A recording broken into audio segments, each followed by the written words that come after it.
మీకు తెలుసా, మనకు చాలా ఇష్టమైన టాలీవుడ్ హీరోయిన్స్ తమ కెరియర్ని ఏ సినిమాతో ప్రారంభించారో?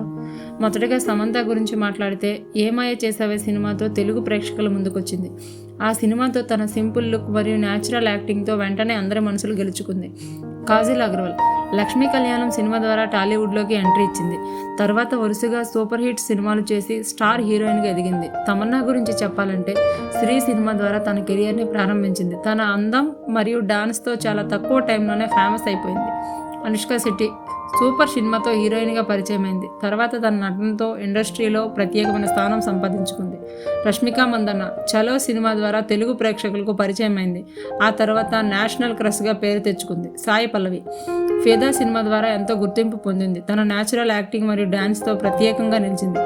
పూజా హెగ్డే ఒక లైలా కోసం సినిమా ద్వారా హీరోయిన్గా ఎంట్రీ ఇచ్చింది. తన గ్లామర్ మరియు స్టైల్తో త్వరగా పాపులర్ అయిపోయింది. కృతి శెట్టి ఉప్పెన సినిమా ద్వారా మంచి గుర్తింపు పొందింది. తన అందం మరియు యాక్టింగ్తో ప్రేక్షకులను ఆకట్టుకుంది. శ్రీలీల పెళ్లి సందడి సినిమా ద్వారా హీరోయిన్గా పరిచయమైంది. తన ఎనర్జీ మరియు డాన్స్తో యువతలో మంచి ఫాలోయింగ్ సంపాదించుకుంది. నయనతార లక్ష్మి సినిమా ద్వారా తెలుగు ప్రేక్షకులకు పరిచయం అయింది. తర్వాత లేడీ సూపర్ స్టార్గా ఎదిగింది. త్రిష వర్షం సినిమా ద్వారా స్టార్ హీరోయిన్గా మారింది. తన కెరియర్లో ఎన్నో బ్లాక్ బస్టర్ సినిమాలు చేసింది. ఇలాంటి మరిన్ని ఇంట్రెస్టింగ్ వీడియోల కోసం మా ఛానల్ని సబ్స్క్రైబ్ చేసుకోండి.